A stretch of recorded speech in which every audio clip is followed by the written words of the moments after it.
All right, now that you've had enough practice doing different transcribing and translation of DNA strands into proteins, what we're going to look at now is what happens when something goes wrong inside of the cell, or a mutation. So what a mutation is a mistake anywhere along in the DNA. So if you remember, when we're replicating DNA, you're replicating an entire really long strand of all these bases. And what happens is, every once in a while, when it's replicated in S phase, is a different nucleotide could be added, a different base is put in, or something could be lost. Cells try to avoid this at all costs. However, these things do happen. So there are a couple different ways that this can happen. We have ones that are called point mutations. Okay, so these are going to occur at only one point in the DNA strand. So for our first one, substitution is just like it sounds. So if we have this strand right here, which has a T, an A, a C, and a T, all of a sudden, if we're copying this and somehow the DNA ends up putting in a C right here instead of this T, this is called a substitution.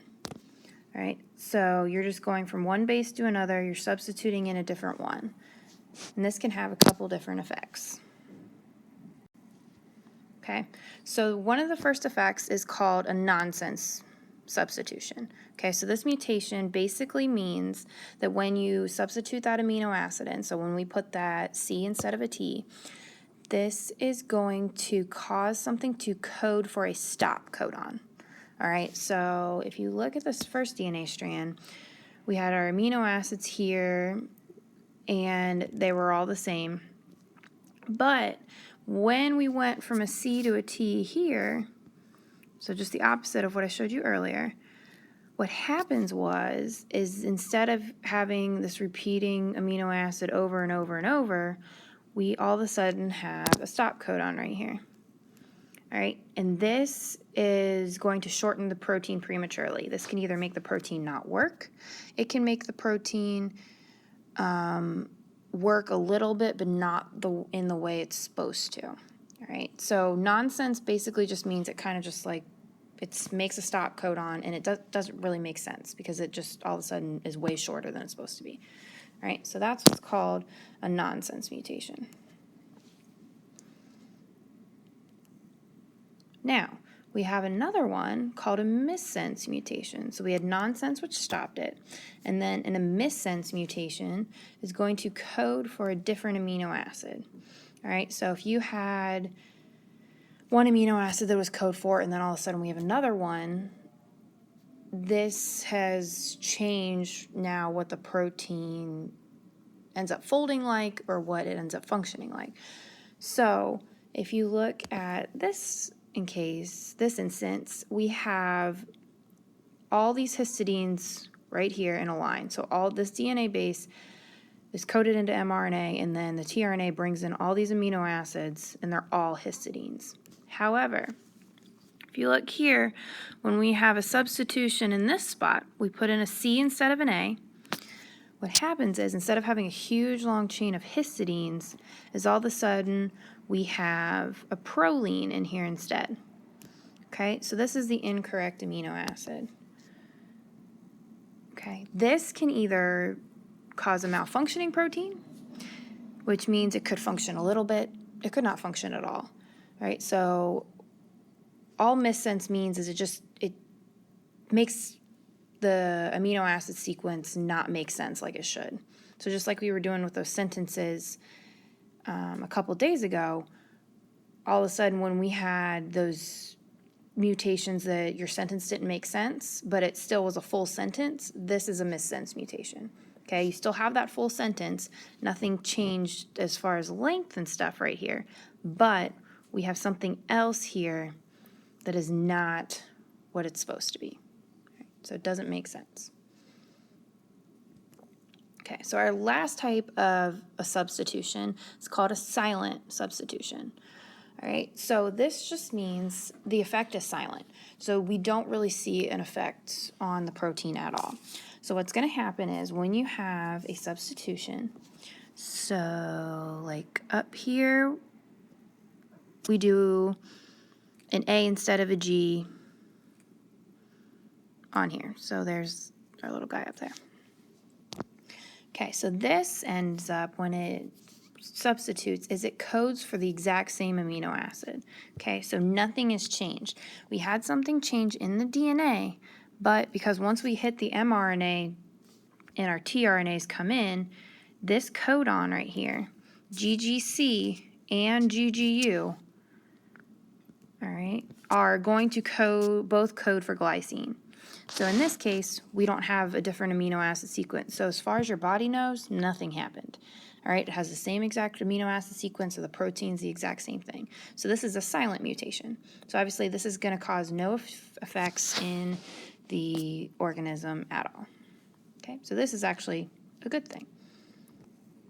All right, and our last type of submutations are going to be called what we call frame shift mutations. So when we have substitution, usually we change one amino acid.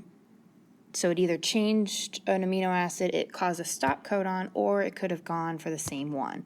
In this case, we're going to have two types of mutations that are going to change every amino acid after that effect. Almost every time. There's an instance where they might not be changed, all right? So all amino acids after insertions and deletions are going to be affected. Okay, so if you look here, we have a sentence called "The fat cat ate the rat." If we add in an extra A into the sentence, all of a sudden we have a sentence that says "The fat cat tateth." Okay, the sentence doesn't make sense. But if you look, we still have the exact same letters as we did up here, but because we inserted an A, these words are all shifted over, all right? They're all shifted over, so now they don't make sense. Okay, so that's what a frame shift is. You insert something or you delete something, so everything after it is switched. Okay, so this is what this is going to look like. So if we have an insertion, so in this amino acid sequence, we are going to have a change after our mutation. So right in between this T and C in our DNA, we are going to add in an A. Okay, so what happens is this changes this codon. So instead of this codon after that T being a CAT, we have an ACA. All right, and what's going to happen is that once that A is inserted, all these codons after it are all shifted over one. So instead of saying cat, cat, cat every time, they say TCA after this first one. All right, so all of these amino acids are now changed. Okay, and again, this can produce a malfunctioning protein, not quite sure. So that's what happens with an insertion. So it's everything shifted over, shift. Now with a deletion, what's going to happen is we are deleting a nucleotide. So instead of having CAT here, we're going to delete this A, and we're just going to have CT, and then everything's going to be moved over to the left. So this first codon is going to be CTC, and then these next ones, instead of saying cat again, are going to say ATC every time after that. All right, so this again codes for a different amino acid sequence, and so we have an entire different strain of amino acids after that mutation. Okay, so these are obviously a lot more gigantic effects than our point substitutions. So our frame shift ones are usually ones that are a lot more harmful to the organism. And one thing to note with mutations is sometimes mutations can be bad, which usually is what it sounds like, but they can also be good, or just you not notice a difference at all. Red hair is a mutation. Curly hair is a mutation, so they've all been mutated somehow, and that's how they've come about. All right, so Mutations are what, when we go to talk about evolution, are going to be very important in there. And sometimes they've actually helped organisms adapt to their environments better because all of a sudden this mutation showed up. So don't think of mutations always as a negative thing, but sometimes think of them as positive, or as we saw in that silent mutation, it can happen and you'll never know.